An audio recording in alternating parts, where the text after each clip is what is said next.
guy probably gonna do most times is probably gonna have to come up and rebuild his hands. He comes up, and that's when my fireman's, just like you're hitting a high crotch, that's when my fireman's comes into play. And a really important on a fireman's, number one most important thing on a fireman's is keeping this hand high in his armpit and above his elbow. This arm drops down here, it's not gonna work and it's not gonna be effective. Because once I get here, this guy's gonna be pulling that arm out and I'm gonna be caught here. And that's another thing you'll be able to develop is going to a high crotch from there, which I'll show here in a little bit as well. So I get here, I pressure, I pull, I keep this tight. Elbows inside, I'm keeping this really tight to my body, controlling it. Once he pops up, my right hand drops, my head stays high, my chest stays up, and I'm pulling this down as hard as I can. I can almost lift him off his feet just by keeping that down. Really important, keep your head up and your chest is up. Next thing, and what I like to do a lot of times with my hand, I know a lot of guys when they do fireman's, they come here to the leg.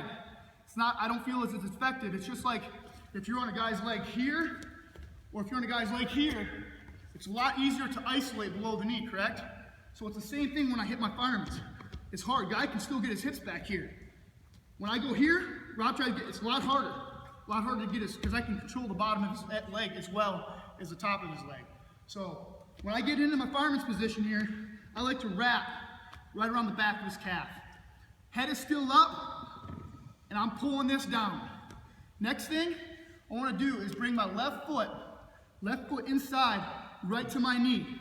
And I know a lot of guys, especially younger guys, who are trying to develop this and haven't really done it that much. A lot of times when you do this, a lot of guys, when they bring this foot in and they start to go, their chest falls back, and it looks a lot like this right here when they go. And the key to that is to making sure, just like in your wrestling stance, my chest is over my knee, it's the same thing here. I gotta make sure my chest stays over my knee. So, again, make contact, get inside, grabbing his wrist, I pressure, I pull, he comes up, staying tight, high above the elbow, almost right in his armpit, pulling this down, head and chest are up. My right hand doesn't come to his thigh, wraps around the back of his calf. Next thing, my left foot is coming right inside to my knee. My head's gonna stay up this entire time, and when I go, I'm just gonna roll forward to my hip. So here, I'm rolling forward to my hip, and this arm is doing all the work. The right hand throwing through, it's just a guide. This pulling down is the only thing I really need because, like I said before, I can come here and just do it without my hand. So this hand is just a guide and helps him from swelling back, so I'm able to keep him close to my body. So again, I'm here, heads up, bringing my toe in. When I'm going, I'm keeping my chest over my knee and just throwing them through. From this position is a key position because why I like a fireman so much, it's a low risk move and you could still get a big throw out of it. It could still be a 5-point move. So say if your guy's down by 4 points and you need something, you know, something that he's able to score up, but not a really upper body throw guy, headlock, you know, lateral drop. Fireman, simple. It's just like a high crotch. You just got to keep the arm. So when I go through with this, I got to make sure that my head immediately traps his chest. Because if I stay up here like this and I try coming around, he's going to be able to roll through.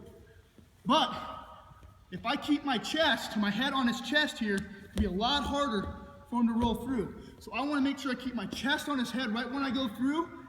And when I never want my hips coming up here. I even struggled with this a lot last year, just trying to come around because, you know, you want to get that 2 points, but it's a lot more than just 2 points. Because if you get a guy in this position, I mean, this could be a match changer right here. If you're up 5-0 first period, you know, that's a big advantage. So you got to make sure you get the back points out of this position. So I put my head on his chest. Once I get here, I want to make sure my hips stay low, and all I'm going to do is pretty much rotate and swivel my hips almost like a hip heist. So I'm coming here, and I'm rotating here. From this position, all I want to do is just settle in